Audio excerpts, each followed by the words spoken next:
You've probably heard about the rise and fall of Bitcoin and other cryptocurrencies.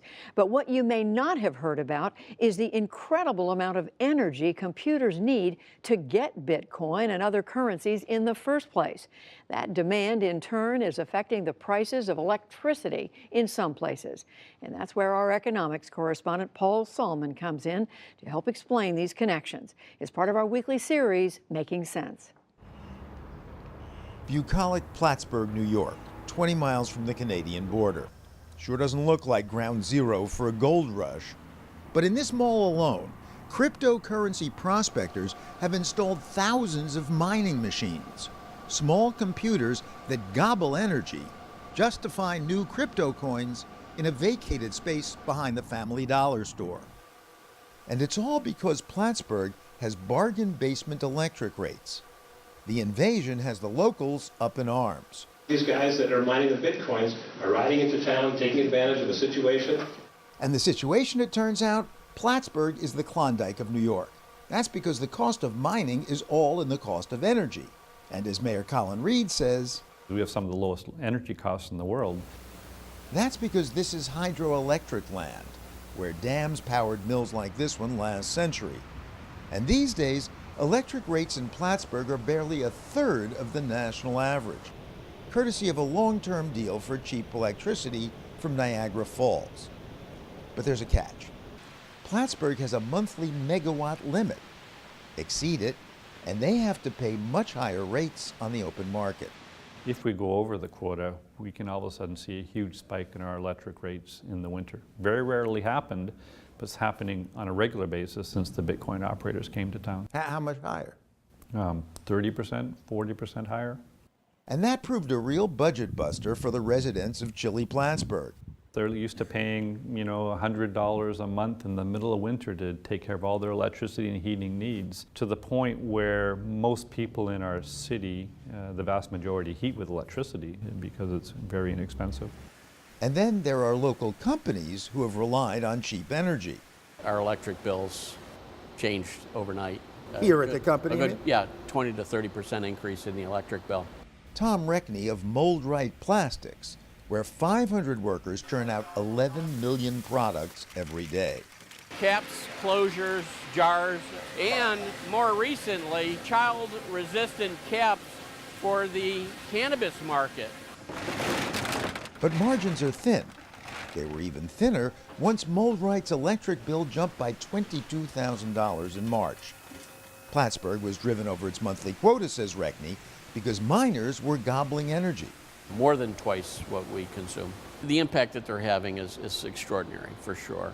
A simple video explains what they use the power for. Miners use special software to solve math problems and are issued a certain number of bitcoins in exchange. The software runs on super-fast, super power-hungry computers, explains MIT's Naya Narula. They're trying lots of different random numbers to see which one is a solution to the puzzle. And the first computer that figures out the right random number that's a solution to the puzzle publishes its answer and gets Bitcoin in return for the answer. The mayor has a few right in his office. They're just cranking away, doing tens of millions, hundreds of millions of calculations a second, and then hooked to all kinds of other machines around the world, and they're all sharing in the profits in trying to find the next cryptocurrency solution. To find the solution and then to add it to the so-called blockchain, a running record of all transactions. That takes more power. This machine of Reed's is just a stack of graphics cards like those used for gaming. It's mining for other cryptocurrencies. And this machine? This here is an actual state-of-the-art Bitcoin machine. The energy use of all these machines is immense. This miner here will use as much power as my house does a month. 19-year-old Plattsburgh native Ryan Brienza deferred college to run Zafra out of the defunct Imperial Wallpaper Mill. He hosts 200 machines from clients all over the country. It's going to cost you more to plug it in New York City, California, or Boston than to host with us. Just to plug it in. Yeah, what you're paying for power there is more expensive than what our hosting rate is. Moreover, Brienza's clients don't have to cope with the machine noise and the heat. That's about as long as I can hold my hand there. It starts to burn. Sometimes when I wash my hands, I use them to dry it off, so. You do? Yeah. Brienza's operation is a drain on Plattsburgh's cheap energy, but it's dwarfed by CoinMint, a Puerto Rico-based operation which first set up shop around the corner from Brienza, and then in this strip mall. No signs, just open doors and immense fans to vent the heat. Thousands of machines inside suck up about 10% of the whole city's electricity. Worldwide, the energy footprint of Bitcoin alone is expected to double by year's end, devouring an incredible 0.5% or more of the world's electricity, as much as all of Austria. The potential impact on global warming is obviously profound. But the allure to miners of cheap energy outposts like Iceland, Washington State, and small, unassuming Plattsburgh is understandable. The cheaper the power is, the more profitable that you can be. How much is any given miner making at the moment? On average, I think mine are yielding like $150 a month per miner. Per mining machine, that is. And argues David Bowman, Plattsburgh gets something out of this too. There's not a lot of opportunities here. They have a really hard time retaining young people. Bitcoin mining is a reason to stay. Get some investment in here in the tech sector, hopefully retain young people that are interested in this whole, because it's a young people's game. But Mayor Reed, who's also an economist, says the benefits to Plattsburgh are indiscernible. Our city gets really nothing out of it. The industry typically leases space, so we're not receiving any property taxes from them, and they employ very, very few people. So is Plattsburgh-bred miner Ryan Brienza feeling the heat? Did anybody give you a hard time about this? I do know some like old teachers and stuff who like complain that I made their electric bill go up, but But it wasn't just his teachers. We shouldn't be burdened with this on our backs. In March, residents stormed a city council meeting to complain.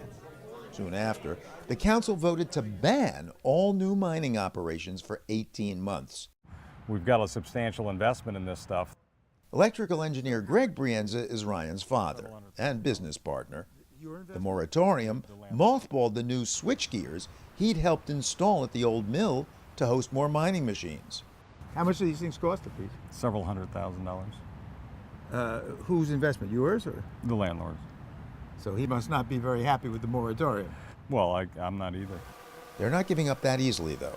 we've just been looking for other places that we can put an operation, and we have been pursuing that. So places that don't have a moratorium. We know a bunch of locations that there's cheap power at. While hoping the ban here will be lifted, the Brienzas have come up with a seductive alternative. Recycle the heat from the computers. So this is that solution I was talking about for the city. The Brienzas have concocted a box to house 108 machines on building rooftops, say, to vent and recycle the heat free of charge. A greenhouse, a pool, a spa, a community center, something along those lines. Mayor Reed, the economist, finds the idea downright intriguing. Imagine a hothouse tomato indoor growing facility that's heated by abundant excess heat from a Bitcoin operation. So Plattsburgh, New York could become the model for efficient Bitcoin mining. Exactly. That's my goal, to figure out a way to turn this liability into a huge asset for us and communities all around the world. For the PBS NewsHour, this is economics correspondent Paul Solman in Plattsburgh, New York.